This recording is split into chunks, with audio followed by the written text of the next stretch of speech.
At Anurag University, be everyone you dream to be.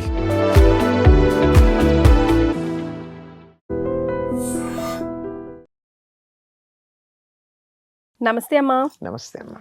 తొలి ఏకాదశి వచ్చేస్తోంది కదా. అవునమ్మా. మరి ఈ రోజు ప్రత్యేకత గురించి, మేమంతా పాటించవలసిన నియమాలు, తీసుకోవాల్సిన జాగ్రత్తలు ఒక్కసారి గుర్తు చేద్దాం.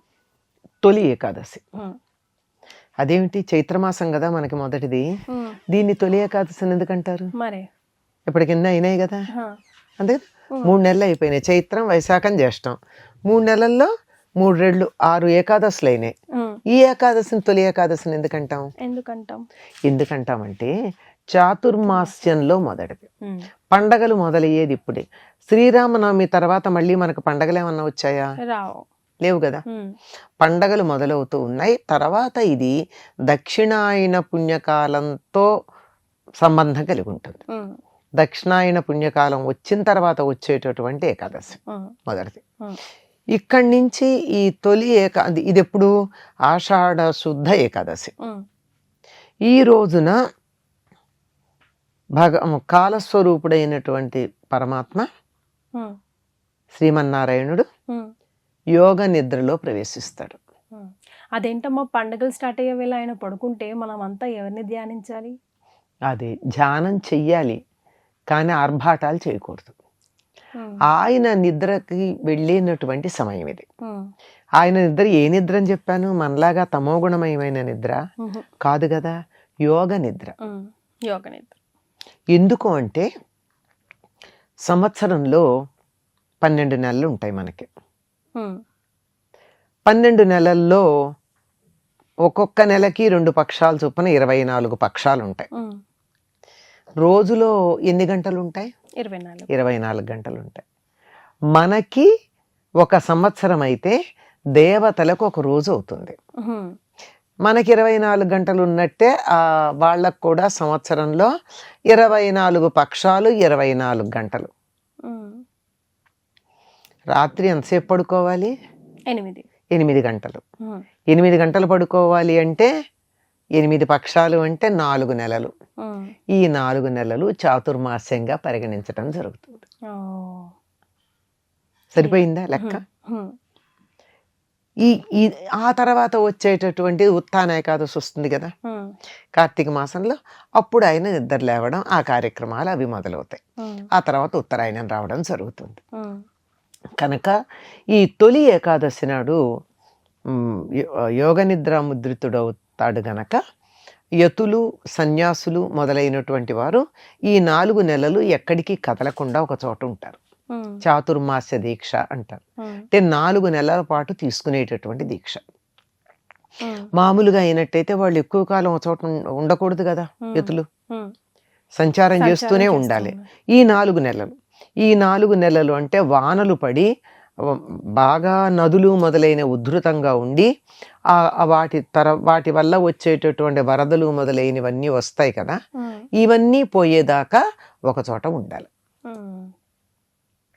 తర్వాత ఆషాఢమాస ప్రారంభంలో ఇంకా గ్రీష్మ ఋతువే ఉంది కదా. ఆ గ్రీష్మ ఋతువు తాలూకు ఫలంగా ఎండలు ఉంటాయి, వర్షానికి వర్షాలు పడుతూ ఉంటాయి. ఎండలు వర్షాలు రెండూ కలిపి వచ్చేటప్పటికల్లా వాతావరణం చికాగ్గా ఉంటుంది. అంచేత అది సరైనటువంటి కాలం కాదు ఎక్కడికి ప్రయాణాలు చేయడానికి. కానీ ఏ ఏకాదశికి సంవత్సరంలో చేసినా చేయకపోయినా కంపల్సరీ ఈ ఏకాదశికి మాత్రం లంకనం కానివ్వండి, ఉపవాస దీక్ష మాత్రం ఖచ్చితంగా చేస్తారు, తప్పనిసరిగా చేస్తారమ్మా. ఎందుకంటే దక్షిణాయనం కూడా వచ్చేస్తుంది అప్పటికి. కనుక ఇది ఆయన యోగ నిద్రలోకి వెడుతున్నాడు అనేటప్పటికీ అందరం కూడా ఆయనకి నిద్ర పోవడానికి తగిన వాతావరణం కల్పించేటటువంటి పరిస్థితి అన్నమాట. అందుకని ఉపవాస దీక్ష చేస్తారు. ఈ నెలంతా కూడా ఈ చాతుర్మాస్యాల్లో కూడా 4 నెలలు 4 రకాల ఆహారాలు వర్జనం చేస్తారు. మా గృహస్థులకు కొన్ని నియమాలు ఉన్నాయి, యతులకు కొన్ని నియమాలు ఉన్నాయి ఈ చాతుర్మాస్యంలో. కానీ ఇది మొదటి రోజు కనుక ఈ రోజున తప్పనిసరిగా ఉపవాస దీక్ష చేస్తారు. ఉపవాసం అంటే అర్థం ఏంటంటే ఏం తినకుండా ఉన్నంత మాత్రాన అది ఉపవాసం అవ్వదు. ఆ రోజు ఉండాలి అంటే భగవంతుని దగ్గరగా ఉండాలి, భగవంతుని ధ్యానం చేయాలి. ఆయన నిద్రలోకి వెళ్ళబోయే ముందు మనం ఆయన్ని ధ్యానం చేస్తూ ఆయన దగ్గర ఉంటే ఆ 4 నెలలు ఆయన మనసులో ఉంటాం కదా మనం. ఆయన లాలిపుచ్చినట్టు. లాలిపుచ్చడం అంటే అదే, నిద్రపోబోయే ముందు ఏం ఆలోచిస్తే అదే ఉంటుంది. మరి ఆయన మన గురించి ఆలోచించేటట్టుగా ఆ రోజంతా ఆయన్నే ధ్యానం చేస్తుంటే ఆయన మనసులో ఉంటాం. అందుకని ఈ రోజు తప్పనిసరిగా ఉపవాసం చేయమని చెప్తారు. సాధారణంగా ఏకాదశి ఉపవాసం చేసేటప్పుడు ఎవరైనా ఆరోగ్య పరిస్థితుల వల్ల కానీ మరొక కారణంగా కానీ పూర్తిగా ఉపవాసం చేయలేని పరిస్థితుల్లో ఉంటారనుకో, అప్పుడు ఏం చేయొచ్చు, తేలిగ్గా పాలు తీసుకోవచ్చు, పళ్ళు తీసుకోవచ్చు. ఒకటి మాత్రం తప్పనిసరి ఏమిటంటే ఉప్పు తినకూడదు. ఉప్పు, కారం, పులుపు, చింతపండు ఇవేం లేదు. ఏదన్నా కొంచెం వండిన పదార్థం తినకూడదమ్మా బేసికల్గా. వండిన పదార్థం కానీ, ఇప్పుడు ఆ మాట అంటే పాలు కూడా కాచారు కదా అని నా మనవడు ఒకసారి అడిగాడు నన్ను. అంతే కదా, అంతేగా. అట్లా కాకుండా ఆహారంలో పాకము అంటే పాలు కాచటం పాకం కింద లెక్క రాదు. అంటే దాంట్లో ఏదైనా ఇతర పదార్థాలు వేసి చేస్తాం. అయితే మనం కూర చేస్తే ఉప్పు వేయకుండా చేయలేం కదా, ఏం వేసినా వేయకపోయినా. ఎక్కువ కాకపోయినా ఇంత వేయందే కూర ఉడకను కూడా ఉడకదు. కనుక అట్లాంటివి ఏం లేకుండా పాలు, పళ్ళు. ఒకవేళ అది కూడా మాకు ఆగలేమో అని ఉంటుంది కొంతమందికి, ఘన పదార్థం కావాలి, పండు కూడా ఘన పదార్థం కాదు వాళ్ళ లెక్కలో. అటువంటి వాళ్ళు ఏం చేయొచ్చు అంటే ఉప్పు లేకుండా ఏదన్నా చేసుకుంటారు. సాధారణంగా ఉత్తర దేశంలో వాళ్ళు అయితే చపాతీలు చేసుకుని అందులో ఉప్పు లేకుండా చపాతీ చేసి దాంట్లో కొద్దిగా బెల్లాన్ని నంచుకొని తింటారు. కానీ మన దక్షిణ దేశంలో వాళ్ళకి చపాతీలు అలవాటు ఉండేది కాదు పూర్వం. అప్పుడు ఏం చేసేవారు, ఉప్పు లేకుండా ఉప్పిడి అని చేసేవారు. అదే తర్వాత ఉప్పుడు పిండి అన్న పేరు వచ్చింది, దాంట్లో ఉప్పు కూడా వేస్తాం.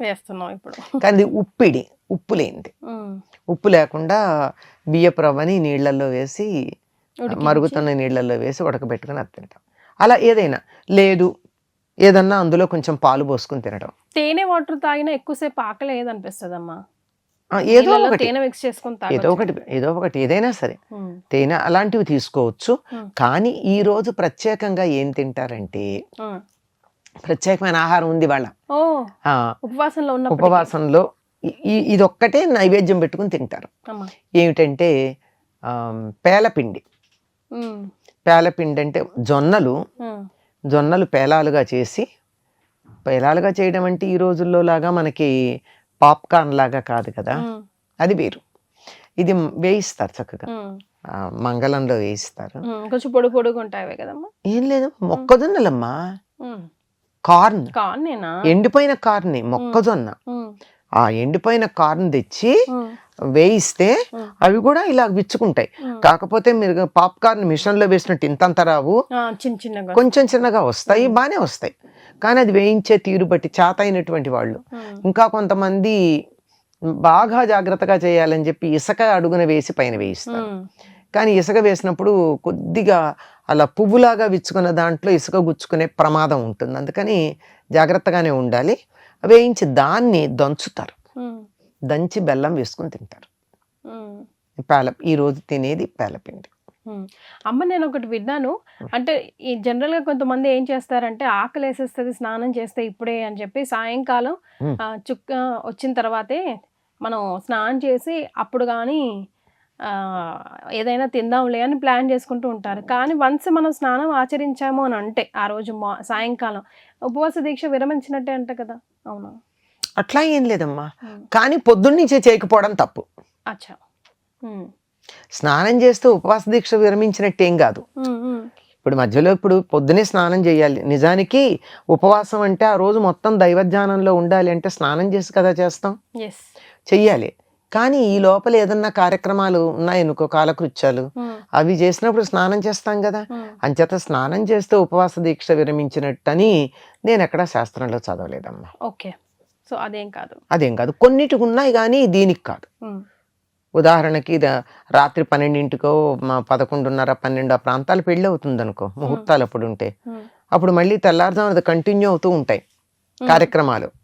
అంటే వైదిక పద్ధతిలో చేసుకునే వాళ్ళకి సంప్రదాయంగా కంటిన్యూ అవుతూ ఉన్నాయి. 12 దాటిపోయింది లేకపోతే 2 అయిపోయింది కనుక మేము మొహం కొడుకుని స్నానం చేసి వస్తామని వాటికి వెళ్ళరు. అట్లాంటివి కొన్ని యజ్ఞ దీక్షలు వాటికి ఉంటాయి తప్ప వీటికి అట్లాంటిది స్నానం చేస్తే అయిందని కాదు. అసలు పొద్దున్న నుంచి స్నానం చేయకపోవడం చాలా తప్పు. ఏకాదశి నాడు తప్పకుండా చేయాలి కదా. అయితే అమ్మ సైంటిఫిక్ రీజన్స్ కూడా ఉన్నాయి ఏకాదశి రోజు మనం ఉపవాస దీక్ష ఎందుకు చేస్తాము అన్న దానికి కదా. మరి ఈ రోజు అస్సలు తీసుకోకూడదు, అస్సలు చేయకూడదు అన్న పనులు. తలంటి పోసుకోకూడదు ఏకాదశి రోజు అభ్యంగన స్నానం, మామూలు స్నానం కూడా చేయకూడదు. తల స్నానం చెయ్యాలి, అభ్యంగన స్నానం చేయకూడదు. ఓకే. తలంటి స్నానానికి తల స్నానానికి తేడా ఉందని మనం చాలాసార్లు చెప్పుకున్నాం. తలంటి పోసుకోకూడదు, నూనె రాచుకోవడం అది చేయకూడదు. అదే అండి ఏకాదశి నాడు తలంటి ఇట్టి పరిస్థితిలో పోసుకోరమ్మా ఇళ్లల్లో. తర్వాత మగవాళ్ళు క్షవరం చేయించుకోవడం అవి చేయరు, అది చేయరు. తర్వాత ఆ రోజు ఇంకా వీలైనంత వరకు ఏమాత్రం ఆరోగ్యం ఉన్న వాళ్ళైనా ఏమీ తినకుండా ఉండడం మంచిది. లేదంటే పళ్ళో పాలో తీసుకోవచ్చు, అంతే. అంతే. ఇంకా మామూలుగా మనకి ఏ ఉపవాస దీక్ష చేసినా, ఏ దైవధ్యానం చేసినా, పూర్తిగా దైవానికి అంకితమైనటువంటి పనులు చేసినా ఆ రోజుల్లో పాటించాల్సినవి ఏంటంటే ముందు రోజు బ్రహ్మచర్యం పాటించాలి. ఆ రోజు సూర్యోదయానికన్నా ముందే స్నానాధికాలన్నీ పూర్తి చేసుకుని నిత్య నైమిత్తిక క్రియలు అంటారే, నిత్యం చేసే పూజలు అవి ఉంటాయి కదా.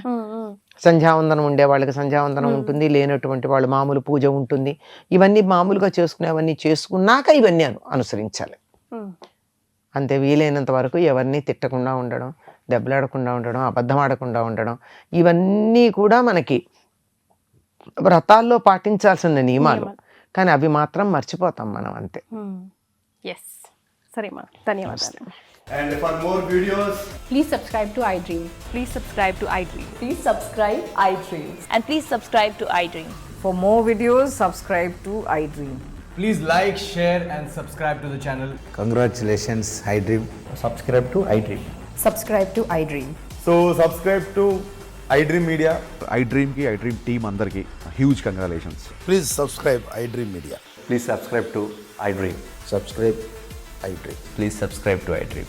iDream అంటే నా కళల ఛానల్ సబ్స్క్రైబ్ చేసుకున్న నోరు తిరుగుతలేదు, మీరైతే గంట గుర్తు కొట్టండి. For more such videos, please subscribe to iDream. Subscribe to iDream. Please subscribe to iDream. Please subscribe iDream Media. Please do subscribe to iDream. Please subscribe to iDream Media. For best entertainment and information, please subscribe iDream. And don't forget to subscribe to iDream.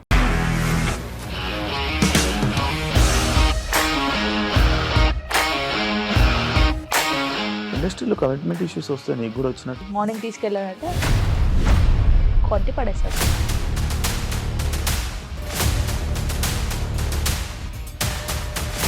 ఒక్కళ్ళు కూడా చూడలేదు ఈ cinema అని చెప్పడానికి కూడా చాలా ధైర్యం కావాలి. అది నిజం కదా, దాంట్లో ధైర్యం ఏంటి? ఇది నెక్స్ట్ డే ప్లేట్ మార్చేస్తే తప్పు కదా. As of now we are comfortable this అని నేను అనుకుంటున్నాను. రష్మిక గారిది మీది ఒకే ఊరు అంట కదా. నీకు కోపం వచ్చిందంటే బాగా తిట్టేత్తరా? తిట్టేద్దామండి. నిజంగా గేమ్ ని ఎలా చేంజ్ చేయగలిగారు? APSFC వాళ్ళకి 6 నెలల్లో నేను 6 లక్షలు కట్టా. బిజినెస్ చేయాలనుకుంటే it is as difficult as riding a tiger.